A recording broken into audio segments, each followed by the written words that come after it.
peringatan kepada adik-adik, jangan ikut macam perangai Boy Zijan korang. Ada talapian, lepaskan depan parit. No! Macam Bojan dah buat kesilapan, geng. Bojan lepaskan talapian ni semalam dekat sini. Ini pun air pipe yang Bojan buat sebab parit ni tak ada air. Bojan korek bersinar sendiri. Dah buat landscape. Sebab imagine Bojan dah buat macam Jepun tu kan. Longkangnya bersih kan. Tapi Bojan tak tahulah sebab selama Bojan membesar, ikan talapia banyak dekat si Medan, Air Putih, dekat sini nanti ke Sungai Balang. Ikan talapia banyak sekali. So, tiba-tiba Bojan lepaskan kat sini dengan kurang cerdiknya lah. Sebab memang tak tahu. Tiba-tiba boleh pula tak boleh rupanya. So, Bojan buat keputusan, tim-tim Bojan gejagur semua.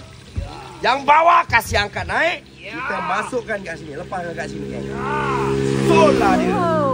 Sol. Bergenang dia kat dalam tu dah. Pakai pengukus pula tu gorengnya. Habis ni jadi swimming pool lah bos. Ah, Swimming pool. Okey. ini tak. Ini nanti kita minta kat perikanan sponsor benih. Ikan ketutu. Betul tu.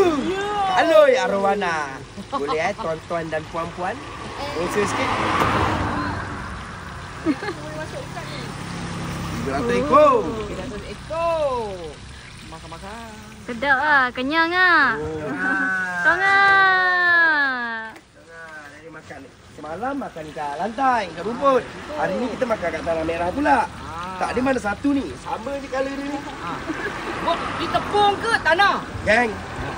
Tim-tim Bojan resepi yang paling orang tak tahu, geng. Mana, Bila mana? kita tak ada apa namanya tepung, ambil je sini. Serius ha. Ambil bancuh. Kita godak kat ikan macam ni. Sama. Tengok colour dia. Kan sama ni. Oh, nampak? lah. Ramai orang tak tahu. Harap tak ada pembaris. Pakailah bestari.